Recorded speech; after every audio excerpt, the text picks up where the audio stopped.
Okay, so it's my pleasure to welcome you all here and also to introduce Joseph Sommer for today's RuCCS talk. So Joseph got his bachelor's in 2014 from Yeshiva, and we got a bachelor's in psychology working with Norman Adler.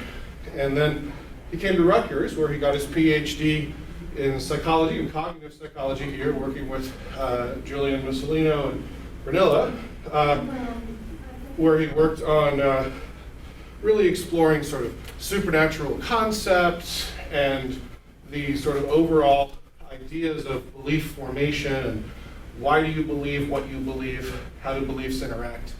And then we were privileged to keep him on as a postdoc here at RuCCS, where he's been doing a lovely job teaching and also doing scholarship. And I've had the privilege to work with him directly now in his role as a postdoc. And I have to tell you, it's every meeting with Joseph is exciting because he has this really, really broad intellect. And I think every single conversation, I'm learning things from you, roughly one or two things every 5-minute block of conversation.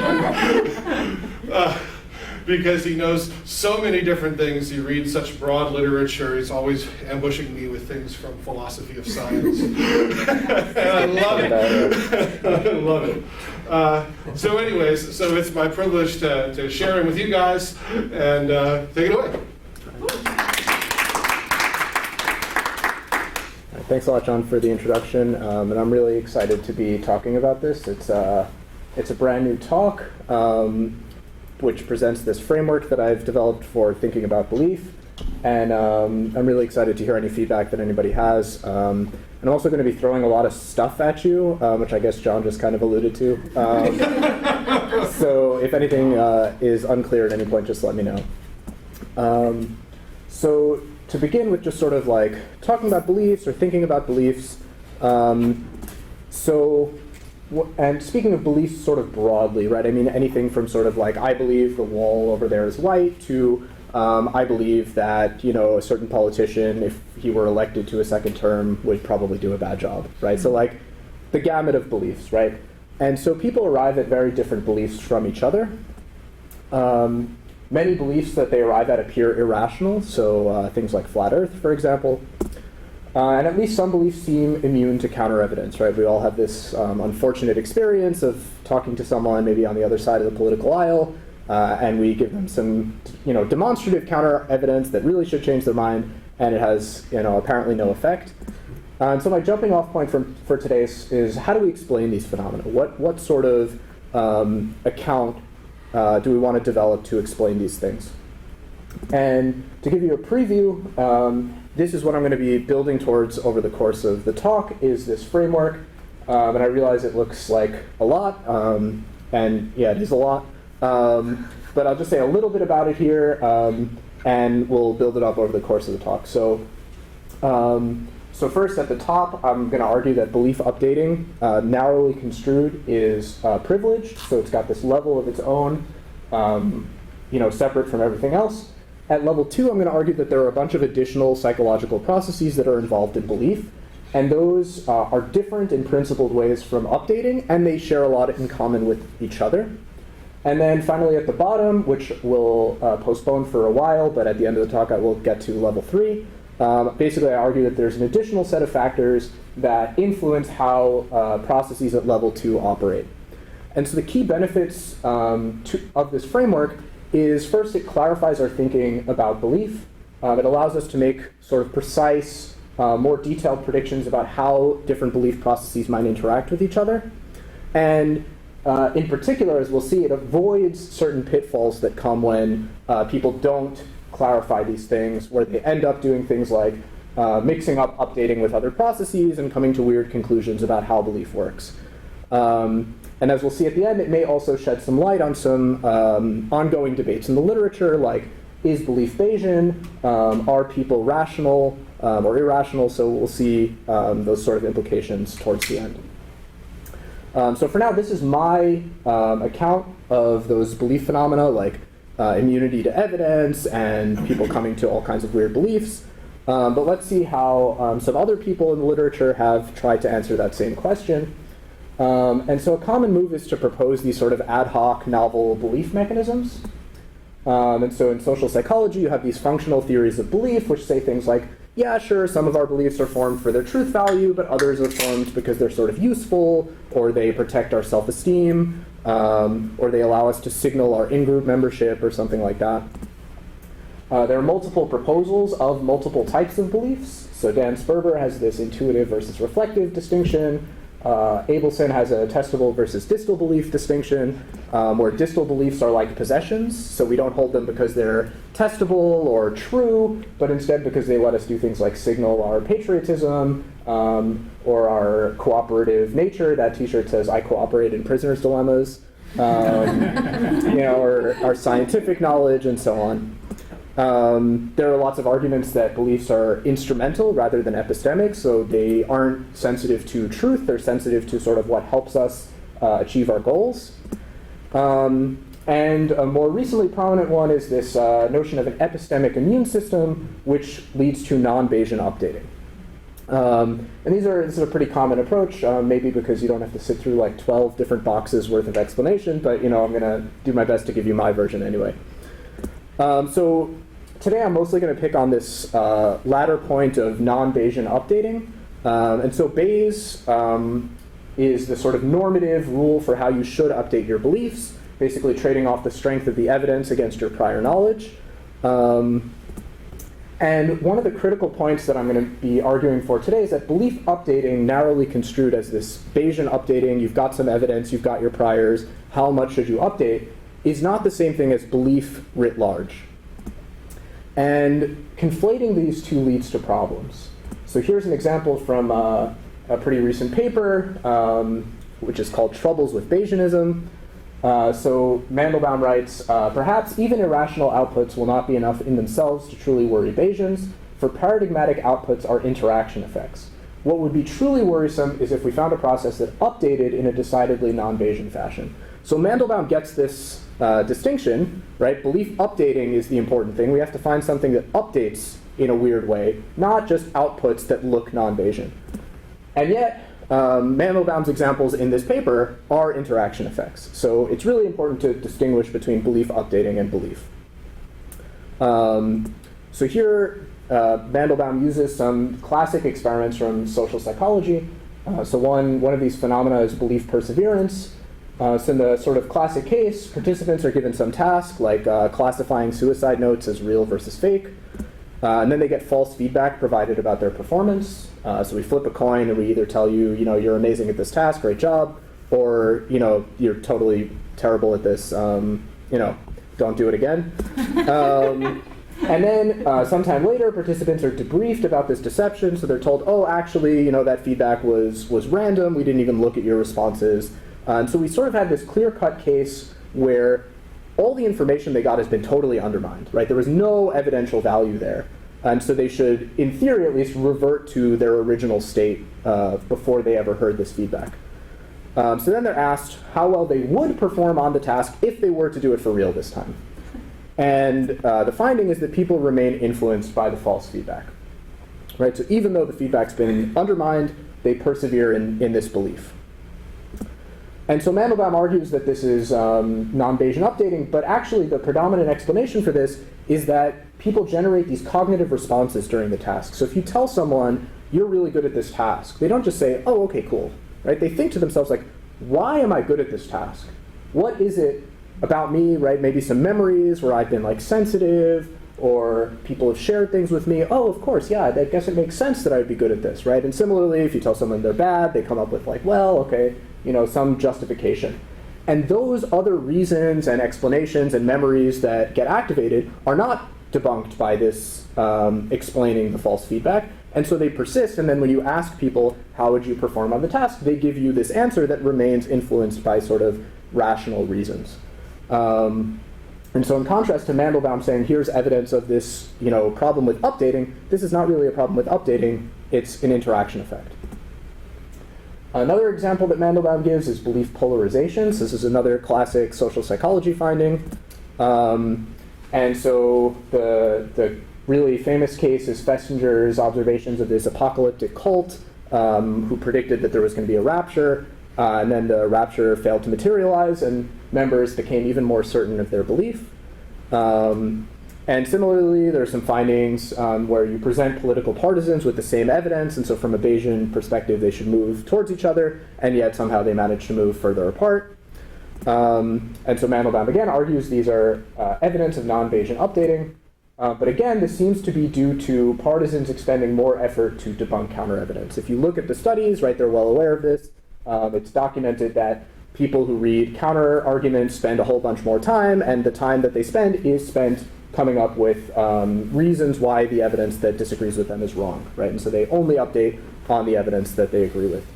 So again, this doesn't necessarily show non-Bayesian updating. It shows that there are other processes involved. It's an interaction effect. I should note here that there are lots of Bayesian attempts to explain this data by coming up with like even more sophisticated Bayesian models. I find those a little ad hoc because, right, we have to explain this, and so we're going to add some extra sophisticated Bayesian model. And also, we already have a sufficient mechanism in the form of the cognitive responses, so I don't know that we need to posit like two sufficient mechanisms going on at the same time. Yeah. Wouldn't coming up with additional Bayesian models be an example of the thing? Of this thing, yeah, right. Yeah, good point, yes. Okay, so, right, so what I'm emphasizing here is that belief updating is not the same thing as belief writ large, which we're going to get to over the course of this framework. Right, so for now, we're going to ignore level 3. I'll come back to that in a couple of minutes. But here, between levels 1 and 2, I'm going to distinguish between updating narrowly and 5 additional processes involved in belief, namely evidence search, acceptance, hypothesis specification, recall of relevant knowledge, and reasoning. And I don't claim that this list is exhaustive, so if anyone has any suggestions for candidate processes, either at level 2 or level 3 when we get there, I'm more than happy to hear about those. And at the end, I think I'll hit on like how you know where a process is, and that's one of the benefits of this framework is it allows you to say, okay, this process, given its properties, probably belongs at this level. Okay, so we'll spend a little bit of time talking about updating narrowly. And here I'm going to argue that updating is actually, in contrast to the like, oh, updating is non-Bayesian, updating may actually be more rational than it's usually given credit for. In particular, voluntary belief is impossible. So I suggest everybody try right now to believe that the moon is made of cheese. And I suspect that there's no scenario where you're able to do this. And if you believe in like wishful thinking, then you might want to try believing something that's like useful, like maybe that you've just won the lottery. And if you demand on something like, well, that's not good because there's an external truth condition, right? Like I haven't won the lottery. Just imagine like come to believe that your self-esteem is a little bit higher than it is, right? And even so, like I don't think you're going to be able to do this, right? And this sort of makes sense because evolutionarily speaking, voluntary belief is really problematic. If you're in this situation where the house is on fire, you don't want the system to be able to believe that, everything is okay. Yeah. Because it's like, that's a great point, but on the other hand, the people believe all the time. Yes. They're not true. Yeah, so we'll come back to how it is that people come to believe things that are not true, given this fact, right? But my argument here is whatever they're doing, they're not just voluntarily coming to the belief, right? They have to be doing something else.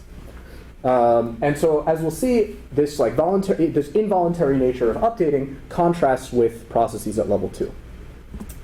And so this argument about belief updating, at least, being involuntary basically parallels Pylyshyn's point about cognitive penetrability. So when it comes to visual illusions like the Muller-Lyer illusion, you can't choose to perceive the lines as equal, right? Perception is given, it is what it is. You can measure the lines all you want, but perception doesn't change. But you can come to believe they're equal, right? Even though the perception doesn't change, if you do the measurement, then belief is penetrable to evidence of all kinds, right? So Fodor's modular input systems basically are sensitive to perceptual information, but not to higher level cognitive information here. And similarly, my argument is that belief updating is sensitive to evidence of all kinds, but not to desires. So okay, we'll assume, let's say, that belief is involuntary, but there could still be another problem. And that comes in the form of this distinction between epistemic rationality and instrumental rationality. So epistemic rationality is forming beliefs that are true, and instrumental rationality refers to successfully achieving your goals.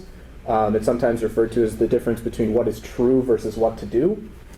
And it's possible that, while belief updating isn't voluntary, so we can't control it at will, it may be sensitive to instrumental information and not just true information. And this is a problem because instrumental and epistemic considerations could conflict with each other. So false beliefs could be instrumentally useful. For example, if you believe you're likely to be successful, maybe that helps you become sort of a self-fulfilling prophecy, and you end up having more success, even if there isn't, underlying this belief, there isn't really much there to justify the belief. And so this, you often see this quote associated with this idea of instrumental versus epistemic conflict. So Churchland writes, looked at from an evolutionary point of view, the principal function of nervous systems is to enable the organism to move appropriately. A fancier style of representing is advantageous so long as it is geared to the organism's way of life and enhances the organism's chances of survival. Truth, whatever that is, definitely takes the hindmost. And so I'm not going to argue here that instrumental belief is physically impossible or that it never happens, but I am going to push back against this argument that we should expect, no epistemic beliefs, everything is instrumental. And so I'm borrowing from Fodor here, who called this argument a widely advertised piece of neo-Darwinist anti-intellectualism. To see why, compare the function of the heart isn't to pump the blood, it's to enhance the organism's chances of survival. Right? When you put it this way, it becomes clear that the argument is kind of specious. Like, of course, the heart, that is the function of the heart, it is to enhance your chances of survival, but the way that it does that is by pumping the blood. And similarly, beliefs may enhance our chances of survival by being true, right? If you want to achieve your goals, it's often the case that knowing things that are, actually true in the world will be useful, right? And so belief updating might be epistemically rational. I'm not going to say that it always, literally 100% of the time is, but at least we shouldn't expect that it's, fully instrumental. So quick recap here. So we have these belief outputs that appear irrational. But I've argued that outputs are interaction effects of potentially Bayesian updating and other processes too. And so updating seems to be immune to volitional influence, and it may be epistemically rational. So there's some reason to believe that updating itself is Bayesian and rational. And now we're going to move to level 2 of this framework and talk about the other processes that are involved in forming beliefs or updating your beliefs. Okay, so again, right here we're now at level 2. And my argument is there are two primary criteria that define processes at level 2. The first is that they exhibit only bounded rationality, so they're necessarily heuristic and fallible. And by heuristic here, I don't just mean like people are lazy and they could check two things, but they only check one. I mean like really heuristic, like they need to check 100 million things, and they can't possibly do that in a human lifespan. The second thing is that, in contrast to updating, they are cognitively penetrable. So here, it is the case that if you desire to use these processes in a certain way, you can do that. And so we're going to start here with evidence search and go through the 5 level 2 processes. Right, so first point when it comes to search is that search requires heuristic stopping rules. Right, it's necessarily has to be cut short of searching everything. You can't possibly read all the relevant facts on any given topic, right? So if you want to know about vaccine safety, there's no scenario where you read 744 million search results. And so just it has to be, search has to stop well short of completion. But at the same time, search is also penetrable. So we can use search instrumentally rather than to arrive at truth. If I'm in an argument and I want to win this argument and I don't particularly care about the actual truth of the matter for the present purposes, I just want to win, then I can in fact go looking for evidence that confirms my prior beliefs, right? And it's here that I would argue that irrationality enters the picture, right? If I deliberately use my level 2 processes in order to do something to achieve my goals rather than truth, then I'm not going to be at least epistemically rational. Maybe you could argue I'm being instrumentally rational. One extra point about search here. So given that we can't search completely, it often does make sense to use prior knowledge to guide search to some extent. So this is the street lamp effect, which describes looking for a lost wallet where the light is rather than where the wallet was actually lost. And granted, this is probably a poor way to search, but I just want to note that if you change the situation, so like right? If the person is looking for their lost wallet where they actually lost it, that's not a bad idea, right? So if you're looking for evidence for a belief and you're pretty sure that you're right, then it does actually make sense some of the time to search in a confirmatory way. It's when you start searching and stop caring about what the truth is and just, I'm searching for evidence, I don't care one way or the other, that irrationality enters the picture. So again, the argument for search is just that it is heuristic and fallible and also penetrable to desires. Moving on to the second subprocess here, I call this acceptance mostly for historical reasons. You can think of it as a sort of pre-processing of evidence or of accepting information as evidence. And this is nicely captured by Anderson, who wrote, "Human cognition at all levels involves choosing what to process. We orient our senses to only part of the environment. We do not perceive everything we sense. What we do perceive, we do not recognize in all possible patterns." So as an example of this, Tversky and Kahneman point out that it's possible to induce the law of large numbers by reading a book. All you have to do is notice that the average number of words per line of text is more variable than the average number of words per page of text. But of course, nobody ever does this because that's completely ridiculous, but the information is technically there. Fun fact, I read this, it's the 74 paper, like I probably read this like 4 times, did not notice this point until like the 4th time after I'd already started looking for acceptance stuff, and it was like, oh wait, that's a really cool example. So, you just don't notice everything that is technically evidence. So a lot of things are going to be missed, right? Heuristic and fallible again.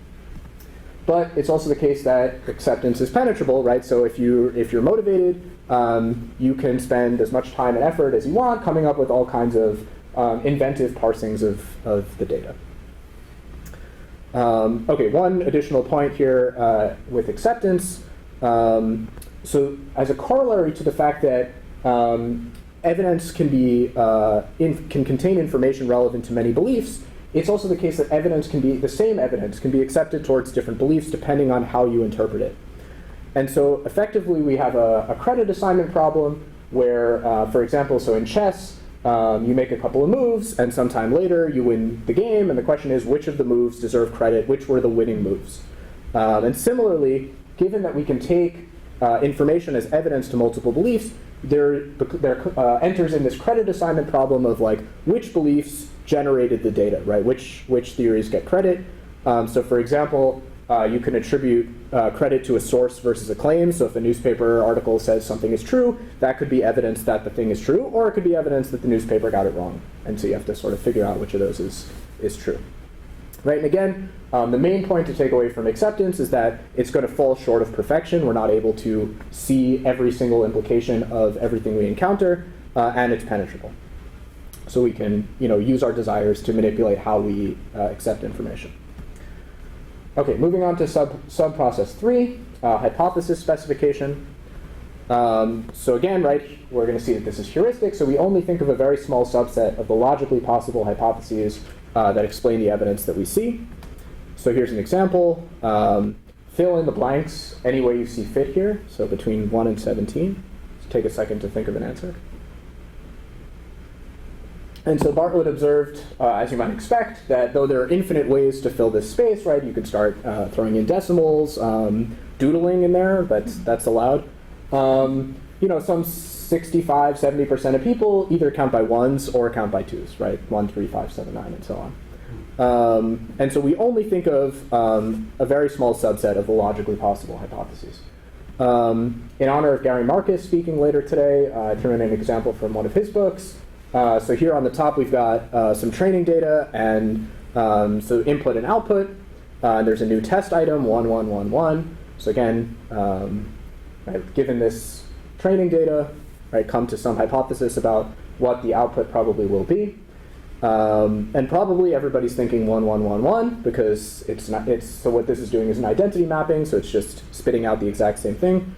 But Marcus notes that for a computer this is actually not obvious. So for example, what humans tend not to notice is that in all the output cases there was never a 1 on the rightmost column. And so you might extrapolate from there that there can't be a 1 on the rightmost column. But humans tend not to think of all the relevant hypotheses.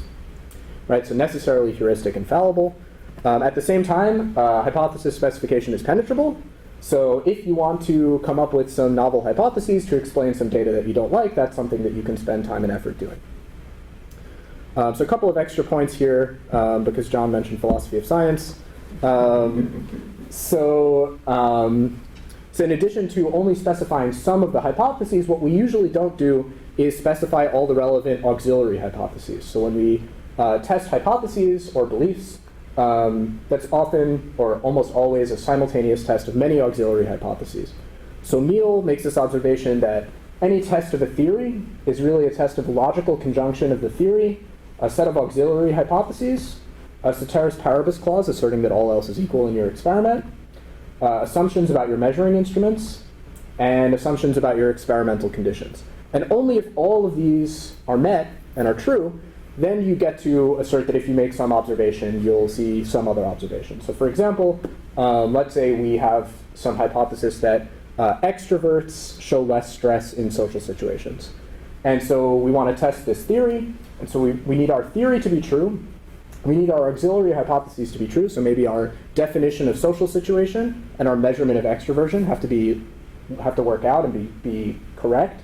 We need all else to be equal, right? We can't be in some weird social situation that's unusual in some way. Assumptions about the instruments, so maybe like some physiological measure of stress that we're taking. We need the conductors to work right. And experimental conditions, we need to randomize participants to groups correctly. Our analysis needs to run without errors, stuff like that. And only then do we get to say, like, well, if we do some measurement and we find that someone has a high extroversion score, then we will make the observation that they show less stress. And it's also the case that because of this logical conjunction, if we don't make those observations, right, so if we observe extroversion and we don't observe less stress, we haven't necessarily falsified the theory. What we falsified is the conjunction. So maybe it's the case that instead it was some assumption about our instruments that failed, not that the theory is wrong. And so again, we just don't specify all the auxiliary hypotheses, and hypothesis specification is generally incomplete. It's also the case that there's a problem of coming up with the right primary hypothesis, right, or theory in the first place. And so this is famously exemplified by Reichenbach's distinction between the context of discovery and the context of justification. So in the context of discovery, basically anything goes. So hypotheses can come from anywhere. And it's only in the context of justification that we understand like how to use the scientific method to test our hypotheses. And in general, there's no effective procedure for proposing good hypotheses. There's no algorithm that we can use to just generate good hypotheses. This is famously, the context of discovery versus justification is famously exemplified by Kekulé's discovery of the structure of the benzene molecule in a dream. Right, so he dreamed about this snake biting its own tail. And this sort of thing is kind of fine in philosophy of science. Like, well, discovery is, whatever, creative. We don't understand it. It's only justification that is sort of rigorous and we have a method. And it's worth noting that more recently there's been some work on developing a rigorous scientific theory of discovery processes, but the theory is by definition heuristic, and so again, hypothesis specification is going to be heuristic and fallible, but again, it's also penetrable, and you can spend more time and effort trying if you want to. Moving on to fourth process at level 2, recall of relevant knowledge. And so here, this has been applied specifically to belief in the context of the frame problem in artificial intelligence. So to explain the frame problem, there's a nice story that Dennett constructs about this robot. And this robot is told that its spare battery has been placed in a room with a bomb. And so it finds its way to the room. It's got advanced wayfinding techniques and reasoning. And it discovers that the battery is on this wagon. And it reasons that it can just, go over to the wagon and pull the wagon out, and that because the battery is in the wagon, it'll also pull the battery out. So that's great. But unfortunately, it doesn't realize that there's also a bomb, and the bomb is also in the wagon. And so when it pulls it out, it blows up. Right? And so the scientists go back to work, and they create a new version of the robot. And in this version, the robot basically detects all the unintended consequences of its actions. So right, we want it to notice that the bomb is in the wagon. And so it approaches the wagon, and it sits there, and it thinks, and it thinks, and it thinks, and the scientists are like, what are you doing? And it's like, oh, well, I'm calculating all the unintended consequences of my actions, right? I've just finished calculating that pulling this wagon outside the room won't cause the room to spontaneously combust, and now I'm working on calculating whether the number of revolutions that the wheels will turn in pulling it out the door is going to be less, whether that's less or more than the number of wheels on the wagon. And okay, boom, right. And so the third version, they create a new version of the robot, which now it only calculates the relevant unintended consequences, right? And so, okay, so it approaches the wagon and it sits there and it's not doing anything, and the scientists yell, "Do something!" And it says, I'm generating all the unintended consequences and then marking them off as relevant or irrelevant, right? Just as soon as I find a consequence that's irrelevant, I put it on the irrelevant list, right? And boom, okay. And so the implication for beliefs, as Pylyshyn writes, is there appears to be no way in general to index beliefs so as to exclude certain obviously irrelevant paths in advance without at the same time excluding some obviously relevant ones. So finding the relevant knowledge that you need in order to form the right beliefs is going to necessarily be heuristic and fallible. At the same time, just like search, recall is penetrable, so you can continue searching memory, you can look for some anecdotes that support your side if you want to, right? That's perfectly possible. You can search for confirmatory memories, spend extra effort to win an argument, and so on. Right, so one final point here. So okay, maybe recall is heuristic and fallible, but maybe we do a pretty good job. The problem is that inductive inference, aka belief formation, is defeasible, meaning new evidence can invalidate our old conclusions. And this led to Carnap's requirement of total evidence, which basically says you have to take into account all of the evidence that you have when you form a belief, because otherwise you can come to the wrong conclusions. So here's another way of putting this. The probability of a hypothesis given some evidence can be high, while the probability of that same hypothesis given that same evidence and some additional evidence is low. So as an example of this, here's Meal's broken leg case. So if Professor X goes to the movies every Tuesday, and today's a Tuesday, then will Professor X go to the movies today? Probably pretty likely, but if you know that Professor X just broken a leg, probably not. So in principle, we may need to know all of the relevant information because any additional fact can completely revise our estimates of how likely a belief is, and that's exactly what the frame problem says we can't do. So again, right, key point here, or key points, is that recall is going to be necessarily heuristic and fallible, but also penetrable if you want to come up with supporting evidence. Finally, reasoning, right, I think I probably don't have to spend much time showing that, or talking about how reasoning is necessarily heuristic. Right, at least for most topics, we can't fully reason through all the relevant arguments. But reasoning is also penetrable, so if you want to win an argument, or avoid changing your mind in public, or whatever, right, you can in fact use reasoning to further your instrumental goals. So okay, right, heuristic and penetrable. I'll say a little bit more about motivated reasoning, argue that it's not quite as irrational as it may often seem. So, right, again, given that it's necessarily heuristic and we can't fully reason things through, it can sometimes be reasonable to argue in a motivated way towards our prior beliefs if we assume that those beliefs are actually true. And this can be justified if our cognitive mechanisms are generally reliable. So if you assume that most of your beliefs are true, which they probably are, especially if you count like perceptual beliefs, like, the wall probably is white, then arguing, right, if somebody challenged that, it would maybe be reasonable for me to argue in a biased way. It's also the case that motivated reasoning is subject to really strong reality constraints. So it's not the case that we can just endlessly believe like any instrumental belief we want. We just have to like engage motivated reasoning and talk ourselves into it, right? If you look at the world, like people do believe a lot of weird things, but there are too few. There are too few instrumental beliefs that people come to. And actually, motivated reasoning implies that evidence and arguments actually matter. So if updating is irrational, if we're really non-Bayesian and it doesn't matter, right? Someone gives me counter evidence, I just like, okay, well, I don't like that, so I'm not going to update on it, right? It's only if I would have to update, if updating is sort of mandatory, given the evidence, that I need to engage my reasoning system to debunk this argument. Okay, so recap of level 2 processes, right? So we saw belief is updating and also the additional processes at level 2.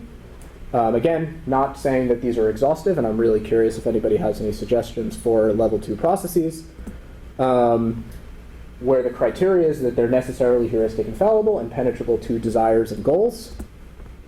And I would say that this right here would predict irrational looking beliefs without novel mechanisms, right? So given that beliefs are so fallible because we're relying on all these heuristic mechanisms, we're going to come to different conclusions.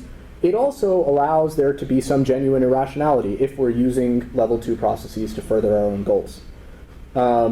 Now at level 3, the question becomes what determines how these processes are employed. So I already suggested, like, you can choose to use search in different ways. Well, okay, like, what is it that determines how search is used? And so at level 3, I propose that these 3 additional factors influence level 2 processes.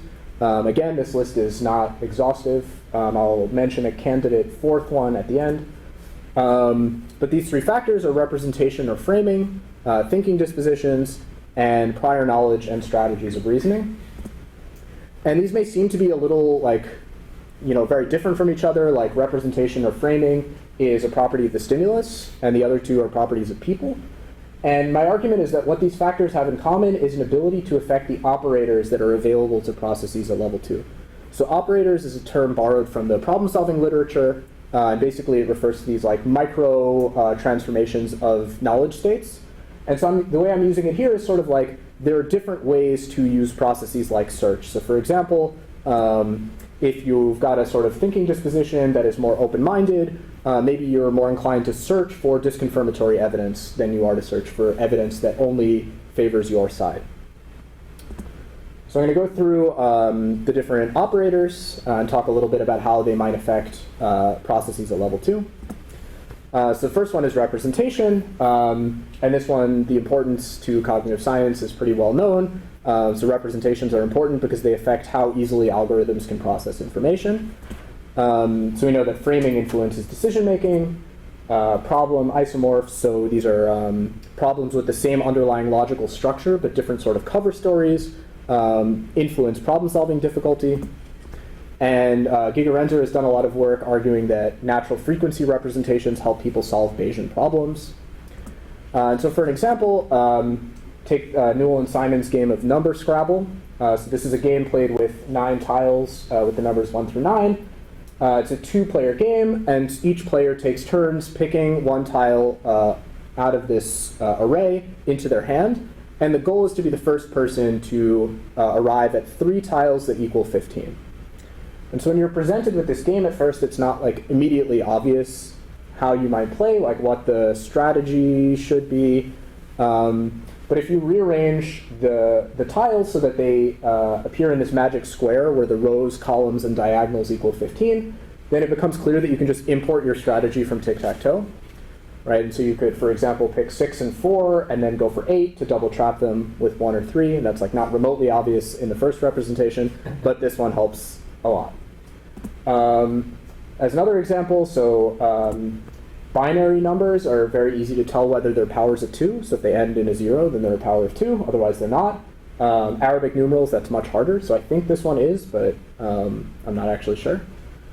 And similarly, like things like ease of multiplication. So we're pretty familiar with the algorithm for multiplying Arabic numerals, but Roman numerals is quite a bit harder. And so the basic point here is that representation influences the operators that are available to things at level 2. So for example, if you're playing this game and you've got the first representation, it's not really obvious what your operators are. And if you've got the second representation, then it's immediately clear like what operators are available for you and what are good operators. So second factor here at level 3 is thinking dispositions. So these are things like need for cognition, actively open-minded thinking, and cognitive reflection. So these are sort of personality traits that are pretty well established in the literature. And these things correlate with belief-related phenomena like fake news detection, performance on heuristics and biases tasks, and so on.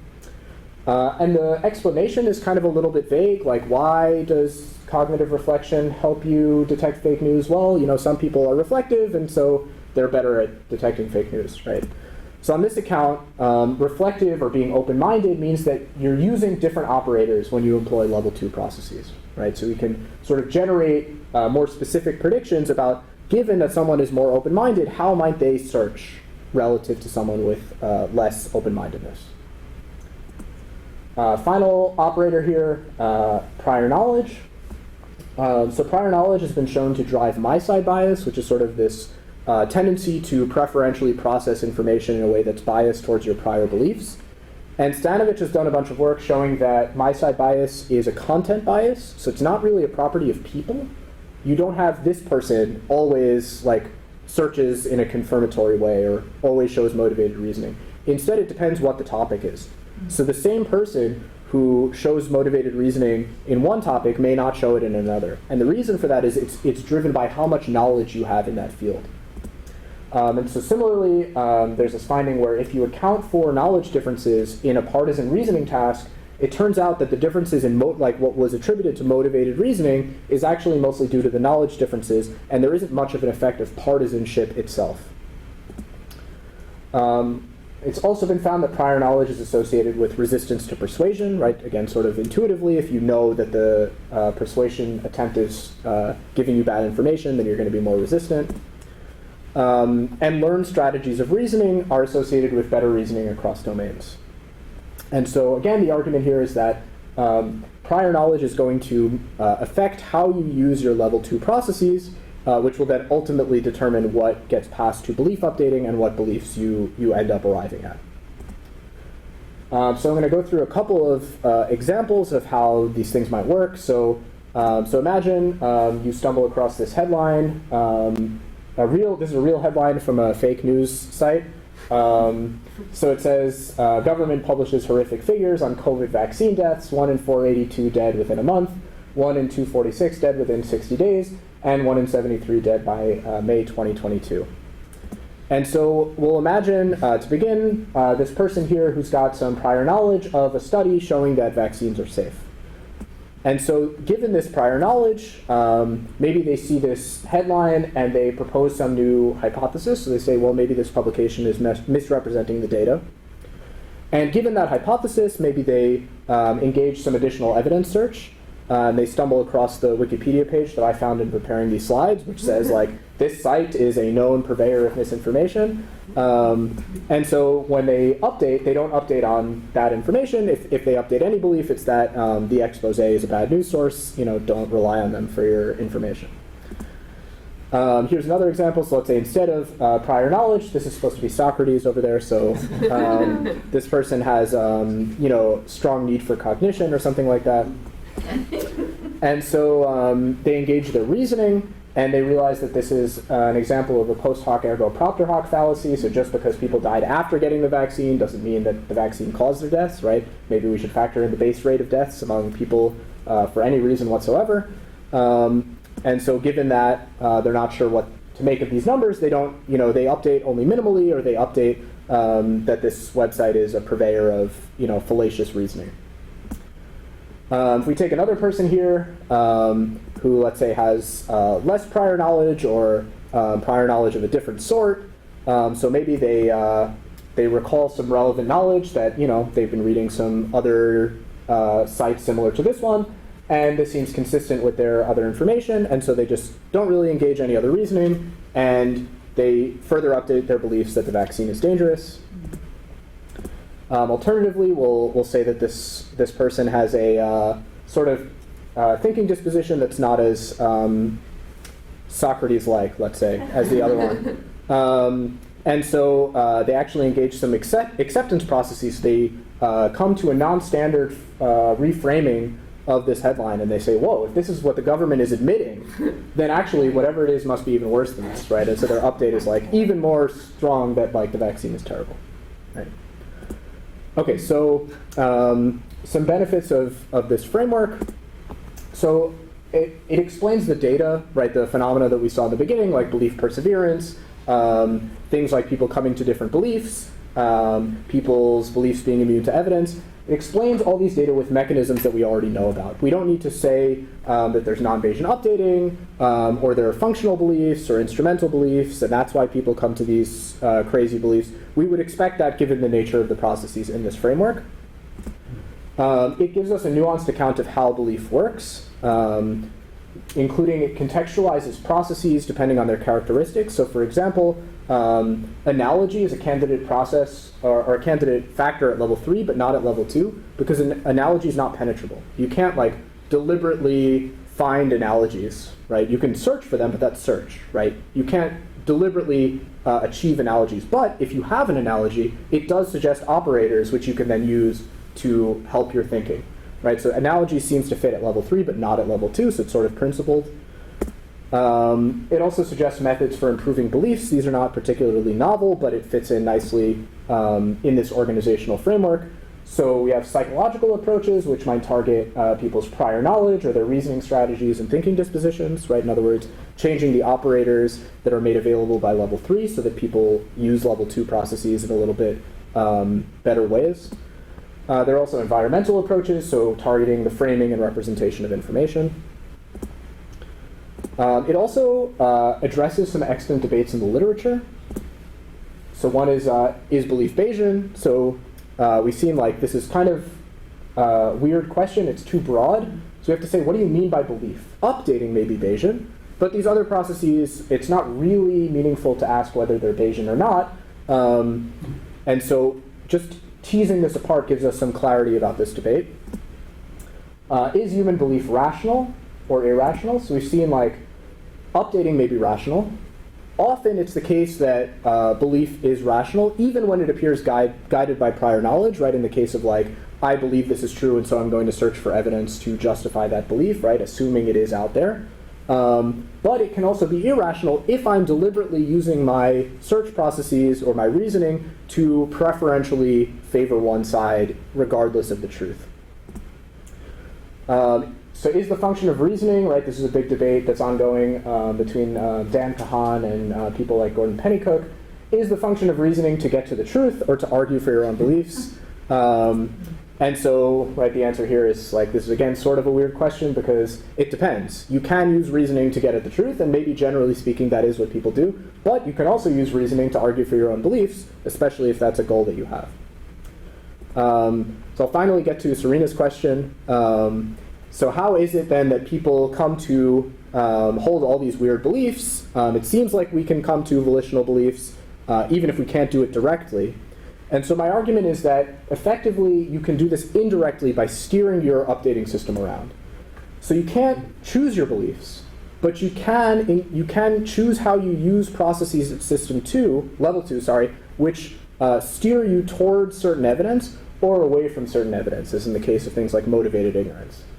And again, this really nicely parallels Fodor's argument about modules.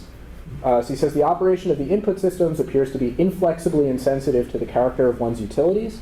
You can't hear speech as noise even if you would prefer to. What you can do, of course, is choose not to hear it at all. So if you cover your ears, right, or close your eyes and don't look at the evidence that disagrees with you and only search in a confirmatory manner, right, and maybe because you don't know any better, because prior knowledge is low, thinking dispositions are not very high in need for cognition, and so you only search for evidence that supports your prior beliefs.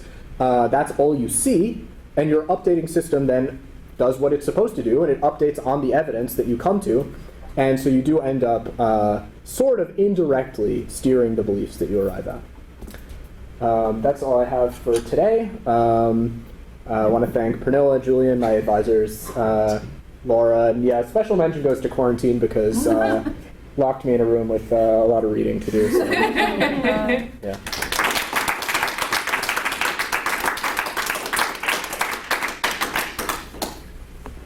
Okay, questions?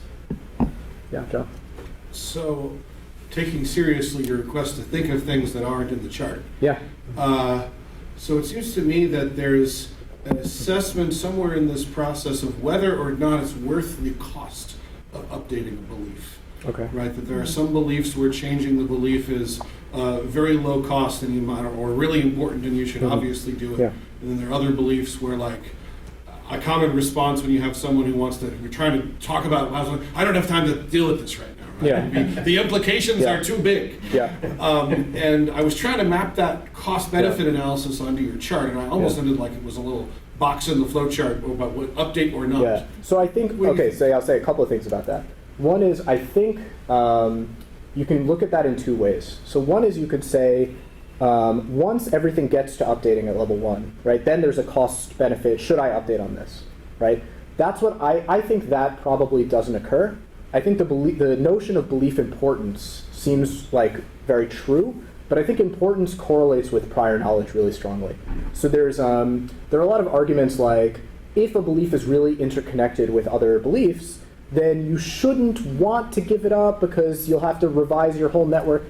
I'm not sure that kind of cost-benefit calculation goes in, because if you're really wrong, then you do have to, that's it, you've got to take up that cost, right? That's kind of important. But instead, I think you can explain it in a more cognitive way, where if you've got that many interlinked beliefs that all seem consistent with each other, then that's actually good evidence that you should hold on to it, because it's probably right. And so if you don't want to update on it immediately, I think that says more of like, this belief probably is right. I'm not sure how to deal with this now, but given that it's connected to all these other things, there could be some, right? So in other words, there's the importance factor is like strongly correlated with how much sort of other justifications you've got connected to that belief.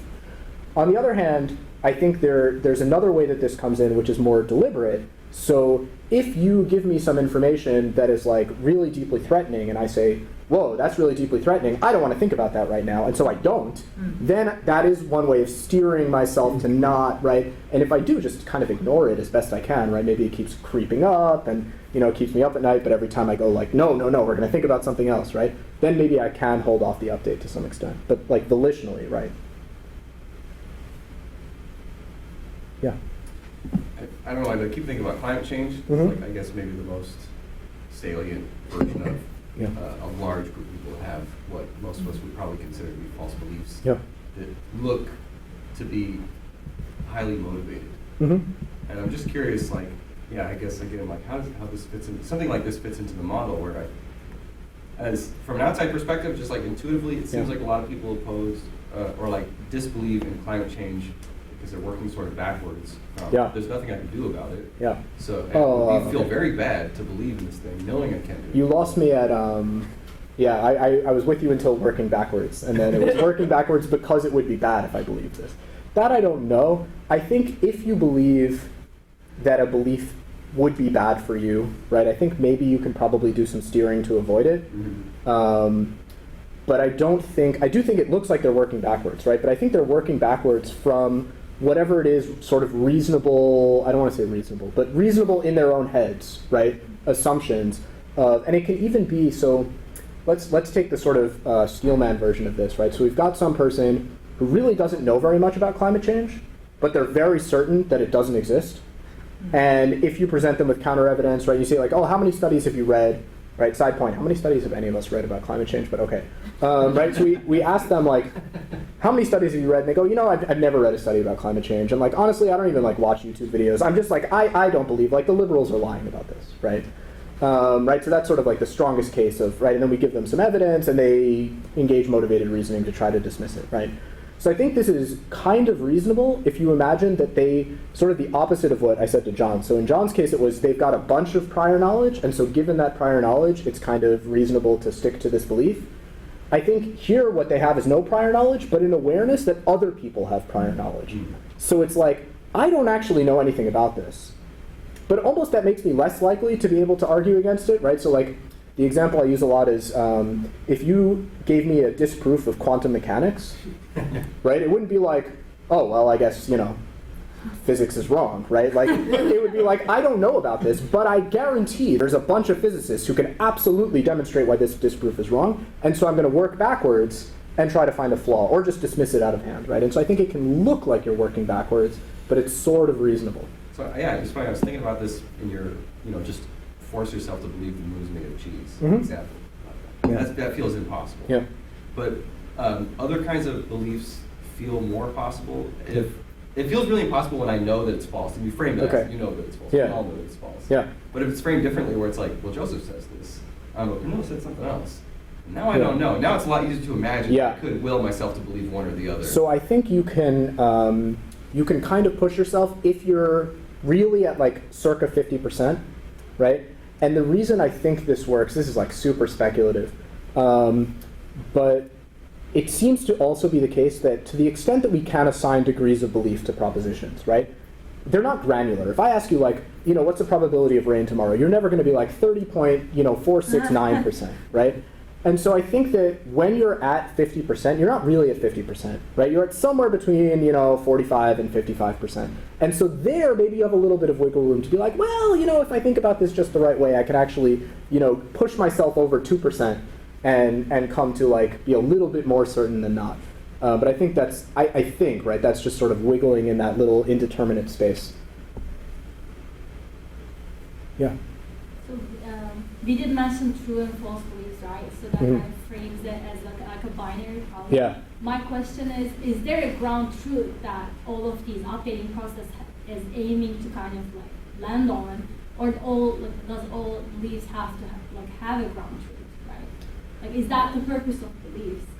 I think that for the most part, beliefs are trying to get at, right, it depends what you mean by ground truth, right? So if we're talking... I mean, the examples always kind of imply that there's a ground truth because they were either medical or like some scientific example that we think that there is some ground truth that we are trying to achieve. That's why we are doing all this science to kind of achieve that. But then I guess the word beliefs is not always understood that way. Yeah. It can be kind of like opinions almost. And that's like there's that reading to the word that messes with my head. That's why I like the... I don't like the English word belief. Like it was okay, that we have to talk about that. But yeah, so that's why I really like the example of like believing that your self-esteem is higher, right? Because like, is there a truth value there? I don't know. I mean, there's evidence that, obviously like we take some things as evidence of that. But I don't know if there's like, you could study someone's self-esteem and feedback and see what they should arrive at. I don't know if that's true. And so that's, I will make actually one point about this instrumental versus epistemic. And this ties back to Ryan's comment also. What you never hear is arguments for instrumental benefits of beliefs, right? Almost never. There's like Pascal's wager, right?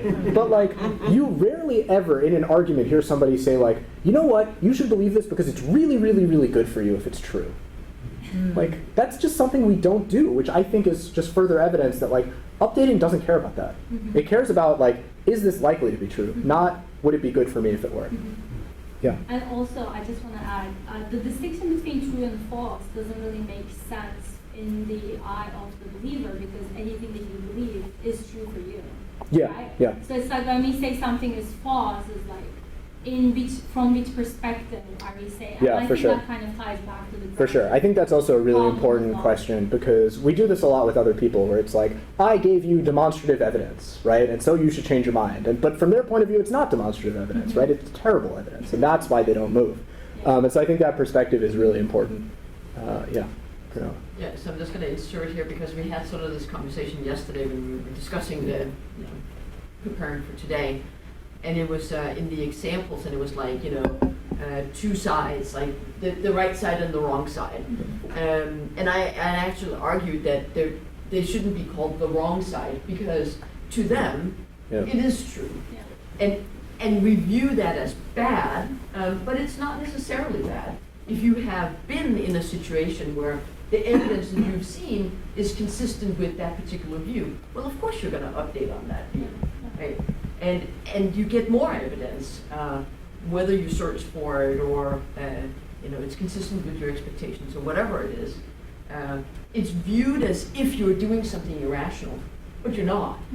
The evidence is consistent with your view, and that brings us to John's position where then maybe you step outside of what is your normal world, and you encounter the other evidence that's so overwhelming. So do you update on that or not?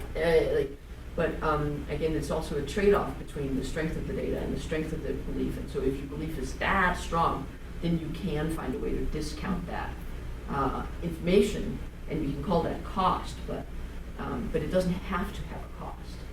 And I also like it, so Laura and I were just at Psychonomics, and we were at a symposium for computational psychiatry, and you're talking about, for example, people who have hallucinations that lead to delusions, and we're sitting here and we're arguing, well, that's of course irrational. But if you have those experiences, if you have the hallucinations, they are evidence, they are data, right? There's sensory information. There was somebody who gave a talk, and the example was about hearing tones. And if you hear tones all the time, they exist to you, right? I mean, color does, right? Yeah, right? But this happens to us all the time. It's a really common experience, actually, where you hear a tone, like your little hairs in your ear die, and you hear it. But it's like, if I ask you and you say, no, I didn't hear anything, then I automatically, like, right away update and be like, okay, then that's just Yes, me. but there are, I mean, we can go into the details, but he gave examples of people who heard it so strongly that they couldn't tell if it was or wasn't true, and they, you know, at that point, you come to think that the tone is on, right? And that's data, and it's valid data for you in your situation. And calling it crazy is sort of dismissing it out of hand without trying to understand what's going on, right? Yeah, it's also, and you can give that same argument about climate change, right? Like if you're in, we can call it an echo chamber, but if you are in a situation where that's the belief you hold, and those are the people you associate with, and you get that information, believing what you're hearing is not irrational in that situation. Okay, so you got to ignore a lot of other data. Yeah. Though. Well, you just got to well, not be exposed it depends to what you mean by other data, right? Right. Even if you're exposed to it, you could be like, well, you know, that's right. That's what I meant by the credit assignment problem, where it's like, well, yeah, there are people who disagree with me, but they're shills. Right. Yeah. Not for like sensory information though. If I'm hearing something no one else hears, I think that's an issue. Well, it could be, right? But like, if everybody in the room told me that the wall was red and I was like, you know, sounded like a lunatic this entire time, like, I don't know if I would believe you. I mean, eventually I'd have to be like, there's something is going, you know, awry. I need to see a doctor, right? But like, you know. But that's because you need to see a doctor, right? But synesthetics have a totally Right. coherent, Right. Yeah. consistent perception of the world. It's Yeah, different than and we most understand people. that's idiosyncratic and that other people aren't experiencing it, right? Right. Not once they're told that other people. Eventually, right, yeah. Trust me, I have had.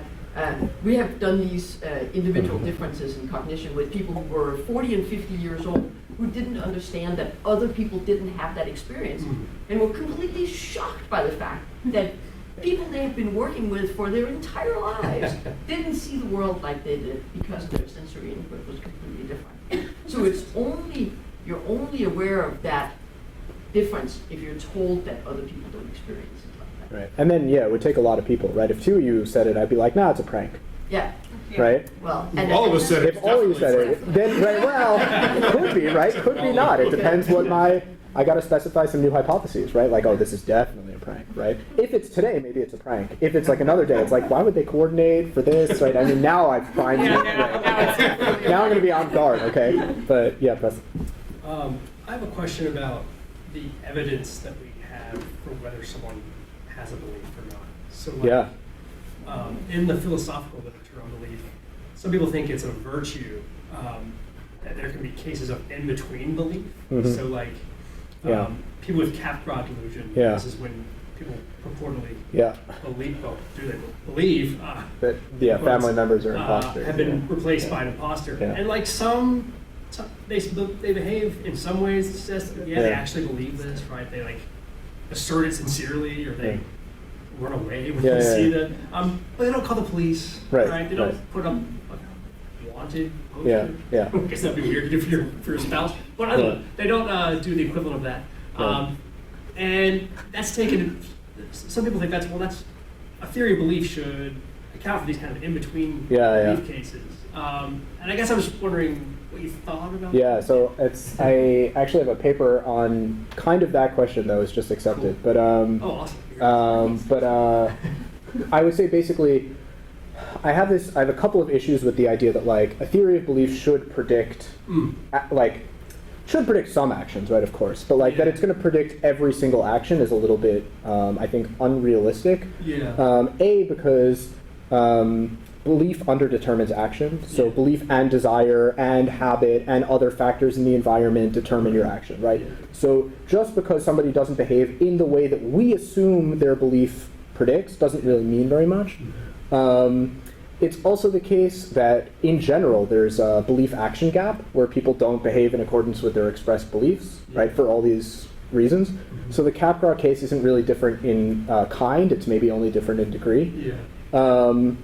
And so I know there's a lot of like discussion about this in psychology and philosophy, but like, okay, they express this belief in words that the people are imposters, right? But okay, words are cheap, right? Well, let's see some actions, right?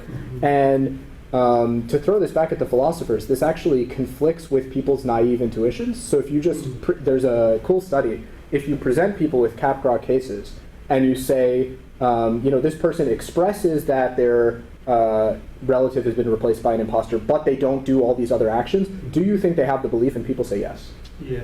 So I'm happy to talk about that a lot more. That's, Couldn't that be perfectly rational though? Like if I thought that John was replaced by an imposter, I wouldn't go file a missing person report necessarily. Because there's an imposter here. Yeah, you don't want to trigger. Yeah. So this is person. Yeah, Hugo Messier makes this argument about. Also, he believes like in these different types of beliefs, only some of which lead to actions. And one of his examples is Pizzagate. So, right, this is if you believe that Hillary Clinton is really running a conspiracy ring out of a basement and there are children locked up in there, then like there's only one guy who stormed the place with an assault rifle, right? And like that's the rational thing to do given that belief, right? But at the same time, is it? Because if you just like barge into like an organized deep state, whatever you want to call it, bunker with a rifle, right? Like that's a terrible idea, right? And so it's not actually obvious that these things are the correct actions to take. Right. I'm more than happy to discuss this further. I'm wondering if the type of evidence affects how much steering you do. Okay. So here's why I thought of it. It might not be a good example, but with the climate change example, I'm from deep Mississippi, okay? People, if somebody presents someone who does not believe in climate change where I'm from with like, here I am with my liberal education and climate change is real, then easily, definitely no. But the same person who does not believe that climate change is real and will not listen to me talk about it, right, will say, isn't it odd how tornadoes are happening more like in January instead of March now? And isn't it weird that we're having to plant for cotton a little bit earlier than we used to? And like these things. So like, that's not me telling them, that's them noticing the weather, right? Yeah. So I think their own experience, my own, there's no way to say this and not sound a little bit like stuck up, but I don't mean it that way. Just like my perceptions are better than your evidence, right? Your testimony, right? I believe my own eyes before I believe some other person, right? So generally speaking, that is kind of reasonable. Like changing their mind. I don't know. They're not changing their mind. Right. Yes. So the same paper I just mentioned, the argument is basically that people are inconsistent. So you can notice like all of these things, right, and not make the connection like, hey, why is this stuff right? Yeah. And so that's sort of the same idea as like you might have this belief that like someone's been replaced, but not really make the connection like, okay, that means I have to do a whole bunch of actions, right? I got to like change things in a principled way. I want to get to Paul. Yeah, so I was just going to go back to try and get a better understanding of your framework. Yeah. A couple of things occurred to me. So, one aspect of these kinds of confirmation bias is resolving ambiguities in ways that favor your beliefs. So, why can't we think of representation or framing as being level 2, penetrable to desires and goals? I think searching for representations would be penetrable, right? So you can try to reframe stuff. I'd say sort of the same thing as analogies, right? Like you can try to find analogies, but that's sort of like saying you can try to find what you're looking for, but you can't like instantly achieve it at will, right? You have to do search. So I think you can kind of, right, acceptance is kind of reframing, right? But it's reframing via some deliberate process. So it's sort of in there. Okay, so maybe the way of thinking about your framework is wrong. So the distinguishing thing of level 2 is that it's penetrable, right? Desires and goals. But you talk a lot about it being about deliberate steering. You don't have to build that into your account, right? It could be deliberate or not deliberate.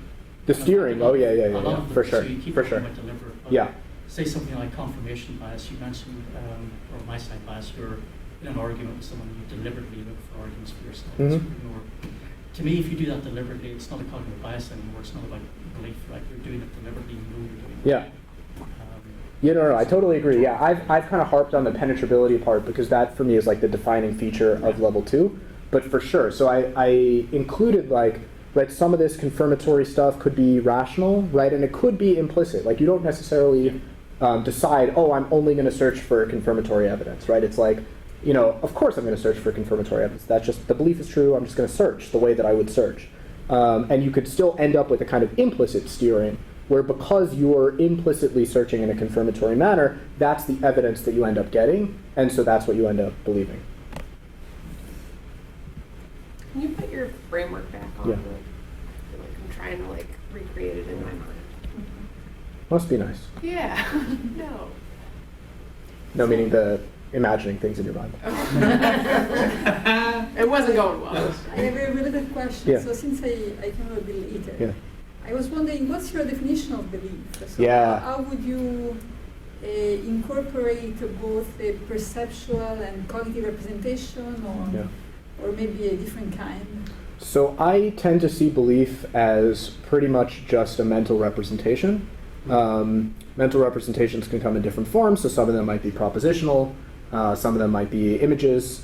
But yeah, I'm pretty committed to just, sort of mental representation plus some inferences that you can draw out of those mental representations.